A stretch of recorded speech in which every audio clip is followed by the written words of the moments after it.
Welcome to the Broncos podcast with Troy Renck. I am your host, Troy Renck from the Denver Post. Hope you're having a wonderful week. Just got up from a long walk with the Bulldog Bentley. Whew, got a pat down the head. He's in better shape than I am. That's not saying much. He's a Bulldog. But he chased a garbage truck at the end of the route and pulled me down. Then I had to reset the internet, and now we're ready to go. Talk some Broncos here. It's not that far away, folks. A couple weeks away. Next thing you know, we're going to be at training camp. Rookies report, July 16th, and then it's about 5-6 days later, the veterans report, and pretty soon those open dates. And again, we talked about last week, those dates, those tickets were all scooped up, but keep an eye on them being returned.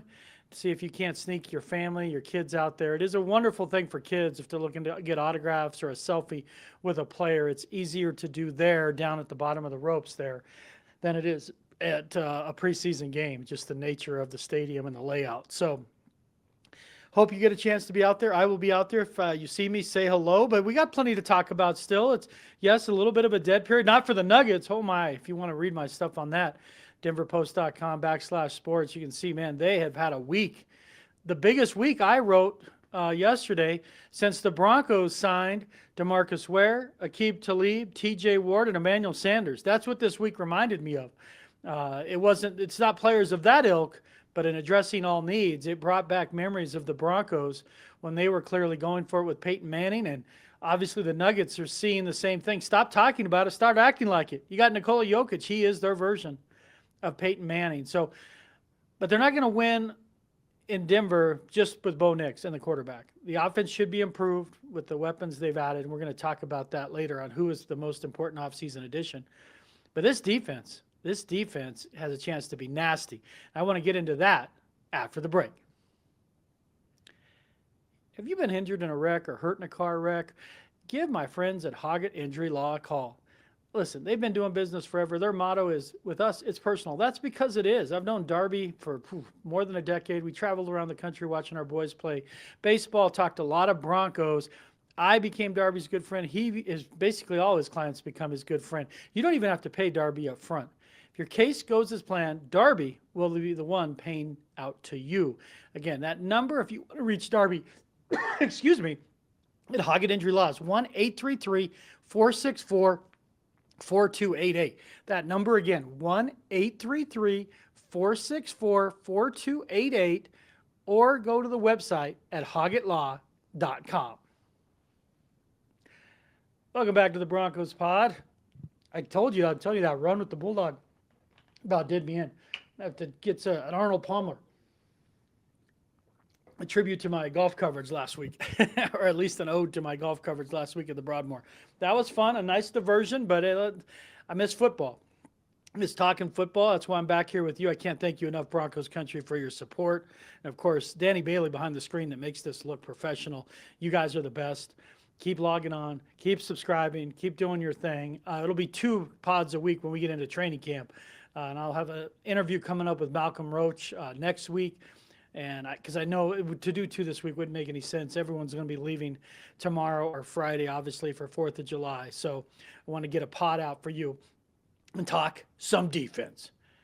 Too many years since Peyton Manning retired. And even his last season, if we're being honest, we talked about the defense. That was an historically great defense, armed with Von Miller and the no-fly zone. And a defense that should be, in my opinion, ranked in the top 10 of all-time defenses, not only because of the stats, but certainly when they win a Super Bowl, beat a team that was heavily favored with the reigning, the soon-to-be MVP and Cam Newton, absolutely just shut him down. That and they beat, I think I counted like 5 Hall of Fame quarterbacks that year, including Aaron Rodgers. They just absolutely dominant, performed. Ben Roethlisberger, Tom Brady, Aaron Rodgers. Give that defense its flowers. This Broncos unit in 2025, a decade later, is the best defense the team has had since 2015. And the leader of that defense is Vance Joseph.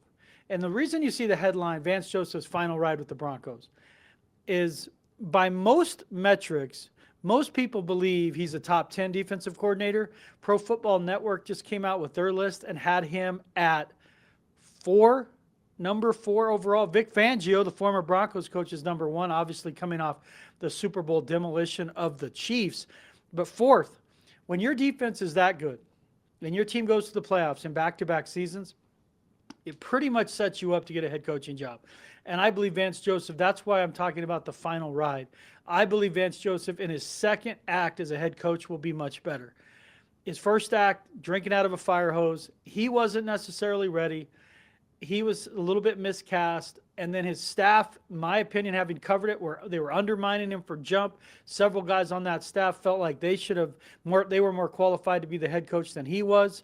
He was not allowed to pick his own staff, certainly on the offensive side, with Mike McCoy and Musgrave. I mean, it was a disaster. And figure all that in with John Elway being delusional about the roster, an aging team that really needed to hit the reset button after 2016. And they kept trying to hold on to glory that they were good, and they weren't. And Vance didn't have a quarterback. And you could say the same thing about Fangio, a lesser degree about the Hackett because he had Wilson, so at least he had a puncher's chance. But when you're dealing with Lynch and Simeon and Case Keenum, I mean, obviously that did not set up Vance Joseph for success. But I believe in his second tenure, he would be more successful. He's been acting, frankly, like a head coach since he is about first year in Arizona when he moved on to be a defensive coordinator there. Took on a lot of the responsibilities that Cliff Kingsbury didn't want to. And so I think it's prepared him. And working for Sean Payton, he gives you a lot of autonomy, but the pressure of working under him is real. The expectations are real. I mean, he lays into guys. He is not an easy coach to work for. And I think that's benefiting Vance Joseph as well. He's not thinking of that. This is my headline. He is focused on making this defense better. And man, has he created a collegiate feel with this group where guys care about one another. They become brothers in that bond. And it's not an accident.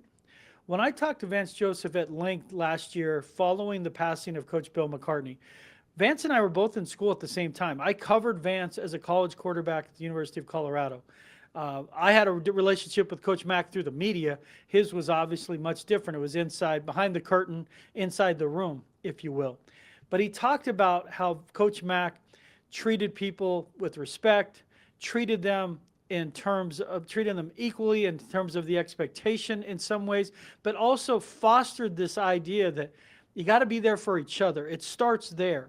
Like if we're going to be a team, we got to care about one another. You can't be a bunch of guys on an island trying to make plays and hope it adds up in this mathematical equation for the answer. You want these parts to work off one another. And where Vance really turned the corner in Denver, his first year with Sean Payton, we all remember the disaster, the 70 burger at Miami. You had guys quitting, including Randy Gregory, who was cut not long after that. Guys who were just terrible, looked like they were playing high school football, never had seen a play action or any type of deception in a pass game. Vance Joseph had every right at that game to blame the players. Like a lot of coaches do, frankly. Their ego will not allow them to look in the mirror and say, you know what? Game plan sucked. That's on me. And I don't think it was all on Vance, but after that game, he just said, hey, that's on me, guys. Everyone in the world saying he thinks Vance is going to get fired a month into his first season with Payton. And instead of going blind rage at his players, he's like, hey, you're right. I got to be better.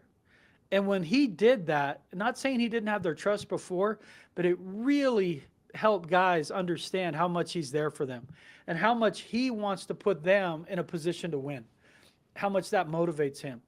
And not only win, but have success. And last year, rather than the first year he tried to, I'm just going to change my way of thinking around your terminology. It worked with Evero, and I don't want the heavy lift of all that. And I'm going to just assume what you were doing and try to tweak it. He basically junked that because you had two systems that were not working. Last year in camp and even the OTAs, it became very obvious when I talked to players, something that's similar this year. We're going to play downhill. We're going to play aggressive. He's got guys he likes, like Brandon Jones started that. You get Malcolm Roach. You get John Franklin Myers. You add these pieces, so now you can really get after the quarterback, and you can support the run. That was their biggest weakness in Vance's first year. They just got shredded in the run game. They improved dramatically to a top 5 team in the rush defense and led the NFL with 63 sacks. So when you talk about why is this defense being so highly regarded, They were much improved against the run. Now, it didn't show up in Buffalo in the playoff game, and that's something that's obviously a point of contention.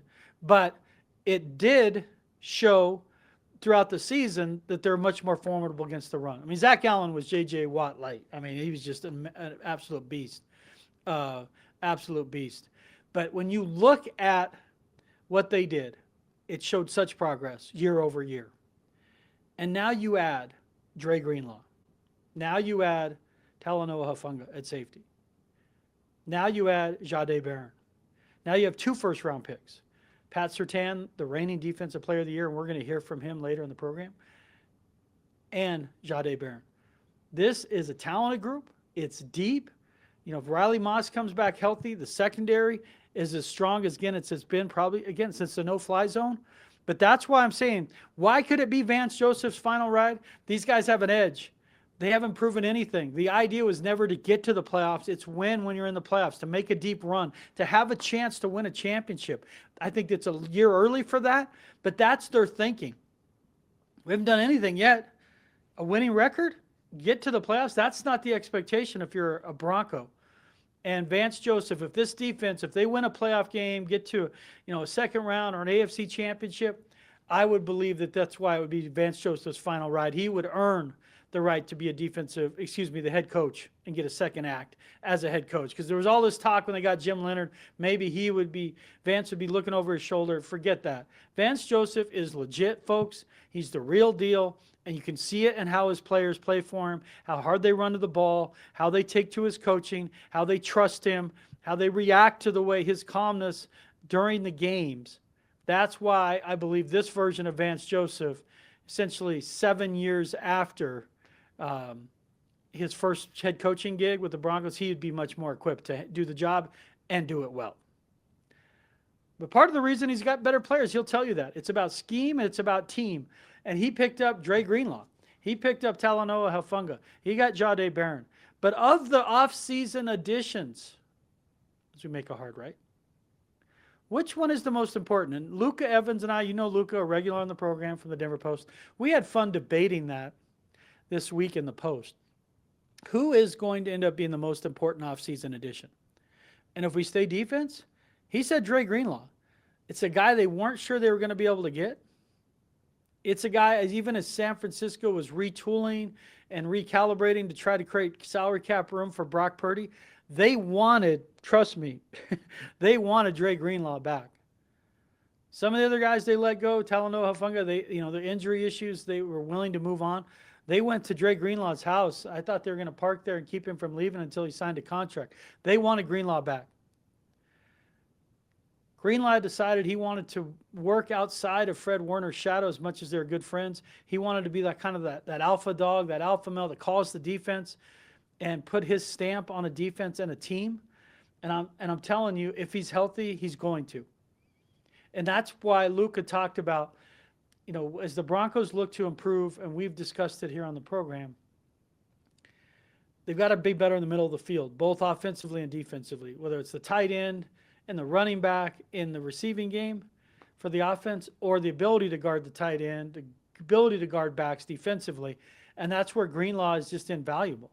If you look at his coverage stats the last couple of years in his last full season being healthy, he was one of the best, if not the best, coverage linebacker in the NFL. And they have not had that since Danny Trevathan. Again, since there's that magic year, 2015. It just tells you when you start talking about why is this group the best since then, they've got parts like that.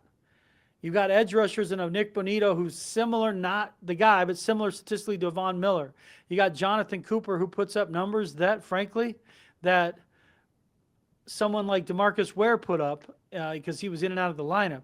You've got a secondary with Pat Surtain as the Defensive Player of the Year, and then you have Riley Moss, an up-and-coming player who went healthy before the knee injury those last 3 weeks of the season. He was one of the better cornerbacks. They were probably one of the best tandems in the league. And now you add Hufanga to Brandon Jones. Okay, you got something. But Dre Greenlaw is Luca's pick, and when he was talking about the guy who's going to have the most impact, I say no. Greenlaw's a better player than anybody I'm going to pick, but I'm going to tell you the most important offseason addition to make it all work, to make all the pieces of the puzzle fit, J.K. Dobbins. And I know you're saying, Troy, get real. Guy averaged like 3.8 yards a carry the second half of the season for the Chargers. This is true. They moved on from him. They got Najee Harris. They drafted Amari and Hampton. So that concerns you. When Jim Harbaugh's whole life is built on running the football, they didn't make a real attempt to keep Dobbins. But Dobbins' fit with Sean Payton is critical on a number of levels. One, they did not bring in J.K. Dobbins because they were thrilled with all their current stable of backs. That's a joke. The idea, they brought him in for depth. There's no way he signed here without believing he's going to have to be the first chance to start. I believe he will start the first month of the season. And if you look at his numbers, he's really good early in the season, September, early October. Now, he's had major injury histories. He's missed, I believe, off the top of my head, 47 games, played in 36. He's missed more games than he's played. That's a huge concern. That's part of the reason he's this X factor. If he plays and he starts and does what we think he can do, he addresses absolute glaring concerns / deficiencies from last year, where he has an ability to be explosive. He had 27 runs of 10 yards or more. Javonte Williams barely had like one run over 20 yards last year. Dobbins is a guy that can get into open field, make somebody miss. Doesn't have to be a broken tackle. He's still got that burst, even though he's been in the league several years. That is a big deal. The second thing is he's really good against 8 men in the box. So what does that mean? That means that in those short yardage situations, 3rd and 1, 3rd and 2, he's a guy you can count on to bounce off a tackle or make the one guy miss. The other thing, nose for the goal line. As much as I thought Estime was going to develop into a goal line guy, it never happened. Now, I'm not sure Estime makes the team. I'm being honest. He's got to come out of training camp with his hair on fire if he's going to make the team. But Dobbins, 9 touchdowns last year. That's more than all of their running backs combined. And so why do I think he's the most important? Not because he's going to have some huge year and stay healthy for 17 games. I think he can play 13, 14 games. But if he has 8 or 9 touchdowns and he goes from being your starting running back the first half of the season, he cedes that role to R.J. Harvey, the rookie, and then by the end, he's your 3rd down back. Bo Nix is going to have a chance to reach his potential, because part of the issue that you get Dobbins is you trust him in pass pro. He's good at it. He's done it.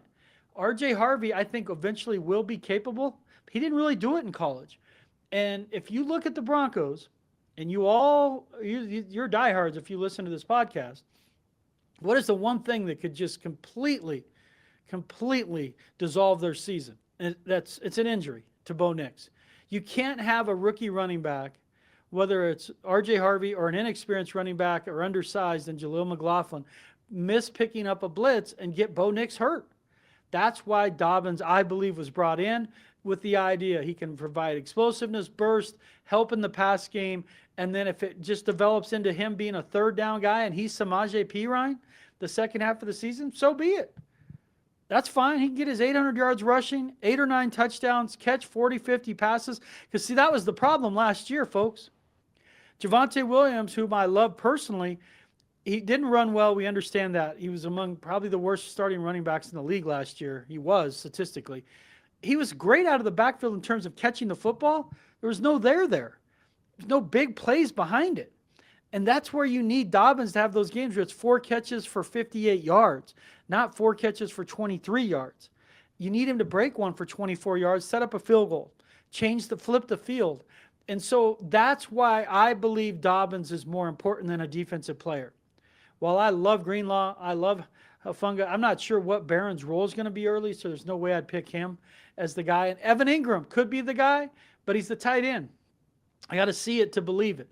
I do think he has a chance to have a good season, but you control kind of the touches of a running back more than a tight end. That's part of it, is just the propensity of use. So I believe that he's got a chance to have a bigger season and more influence. And again, because of what Dobbins can do in the pass game and pass pro, I hold him in higher regard than a tight end. That has nothing to do with Ingram. That's just the nature of the position. But if Dobbins is who we think he can be, and who, more specifically, who I think he can be, Bo Nix can excel and start to reach his potential fully in his second season.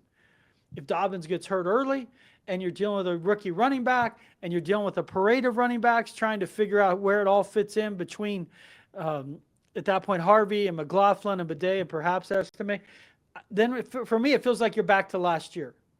And ESPN ran an incredible tweet. Phil Yates from ESPN tweeted this out last week, that the Broncos were considered the best pass blocking team and number one in win rate last year in run block, and yet they're leading rusher at 513 yards. Come on now.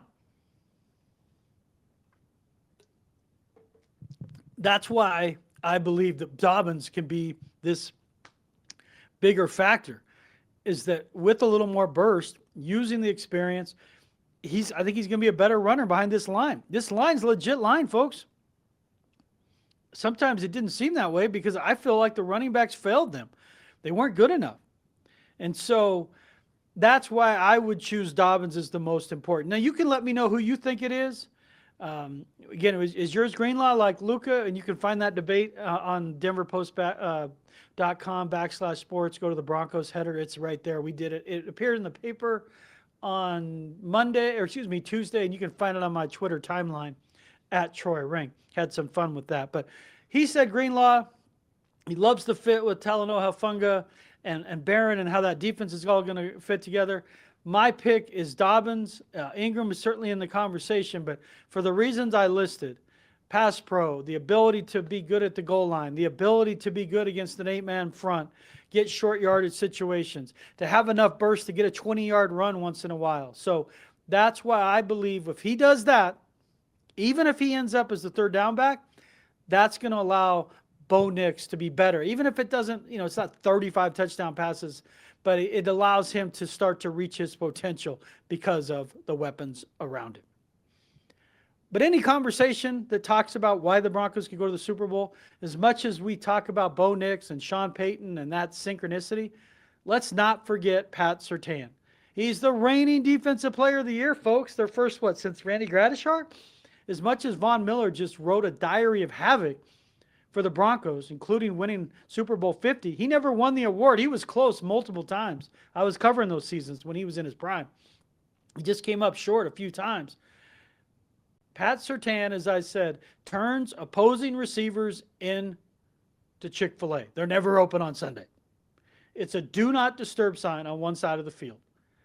And that helps you do versatile things. And because Moss developed last year, they were able to use Surtain in a way to move him around, have him tail the best receiver on the opposing team.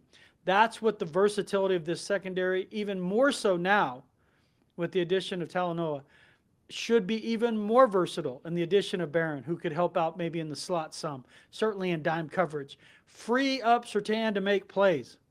Just coverage isn't enough, and he learned that last year. He had a huge play. He practically won the Raiders game at home with his pick six. So he recently had a football camp. He has done amazing work in this community, kind of in some ways taking the baton from Justin Simmons. He held a football camp. I believe that's his third football camp he's held here locally. He does them back in Florida. He does amazing work with his foundation to get science labs and stuff for schools. I mean, he is just fully entrenched in this community as a Bronco, and it's wonderful to see. And he delivered last year as Defensive Player of the Year. Here's Pat Surtain at his football camp talking about the importance of the camp, how to deal with expectations. He came from Alabama. He understands that. What he expects out of Bo Nix in year two. So let's hear from Pat Surtain. Pat, can you just tell us a little bit about why this means so much to you to have the kids out here, help them for a few hours, and spend time with them? It's a good day for the kids to experience, to have fun, and to also learn as well. Out here in Parker, Colorado. So it's a hot day, but it's going to be a great experience. What do you hope to share with them or teach them? Just the basics. Hard work pays off. Just stay diligent throughout your craft, and it's going to take you. The sky's the limit for these kids, and I just want to share that to them. There were some guys earlier this offseason that trained with you that were sort of marveling at the basics that you emphasize. What is it like? What is it that these kids can take about fundamentals, things that you still do that are really basic to the game? Yeah, I think fundamentals is very key. Especially to any sport. just teaching them at an early age that the simple things is the better ways to do things, especially that early on at their age, when they're just starting their journey. So I just want to elaborate to them that hard work pays off, but also doing the simple things pays off. How big a part of your life were camps when you were a kid, and what were some of the camps you went to or wished you would have gone to that you saw that maybe you didn't make it to? My pops growing up, he had a lot of camps for the youth, in Kansas City and Florida. So I remember vividly those days, me going out there, him having the kids out and inspiring them. So, something that I would love to emulate, throughout my career. When you win Defensive Player of the Year, how do you kind of sit down and chart like what's next for you? Like, where does the bar get raised after something like that? It's always something out there to do better. Why not get another one? Why not get more All Pros further on in the in my career? But I think the main goal is to win a Super Bowl at the end of the day. That's why I play the game, is to win. So I think that's the end goal for me. What do you see for this defense after being the third best scoring defense last year and then adding some key pieces this year after you've seen it all come together this offseason? Yeah, we added some key additions, obviously in Hugh and Greenlaw. Those guys are going to come in, and bring that winning atmosphere. They've been to Super Bowls. They know how to win at a high level. So adding that to the team will only make, our team even greater.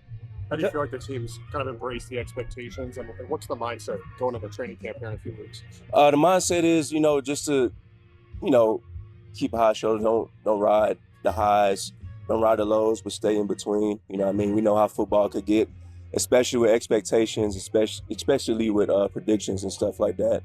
But we try to stay level-headed, stay grounded, be where our feet are, and just grind and perfect our craft each and every day. Do you talk to guys, like in Alabama, there were high expectations that you guys met. Do you talk to guys about when there are high expectations, how to meet those or how to embrace those? Yeah, coming from a prestigious school like that, when we win at a high level, I think just all comes down to the basics, the fundamentals. Like I said earlier, doing the simple things right. I think that carries on over to, at this stage as well, at the pros. I was just talking about the kids on doing the simple things the right way, but it also applies to the pros as well. So What's been your early impression of Sade? He's good. He's catching on really well. Obviously at Texas, he was a smart, savvy player that understood the game very well. So that would translate well to our defense, and I'm excited for him. You got exposed to positions like that early in your career, playing, in a slot in camp and all that. Like, how difficult is that for a guy who's just sort of trying to learn the NFL game to get moved around and play in different spots? It could be difficult, but that's the expectations we set on him. That's the bar we set on him, because obviously we know he's a good player and he's going to do a lot of work for us. So at the end of the day, it's all about, I guess, him learning all those positions, because, he's able to do that as well. And could you see, Bo talked about just how much more comfortable he was. Could you see that with, it's not learning the offense, it's just, building on what they already did last year? Yeah, it's definitely about building off what they did last year, but obviously going into the second year, he's feeling more and more confident. Even he was confident as heck his rookie year, but, he's going to carry on that confidence, and that composure and that swag with him going in year two. So I'm very excited for him, what he's able to do for our offense. Is there stuff, you mentioned basics, is there stuff that you learned when you were, a kid, especially from your dad, that you still, put to practice every day? Yeah, no doubt. It's always things I always take with me early on in my career, early on in my, in my stages when I was, yay high, that I apply to the field now, because all those things translate, right?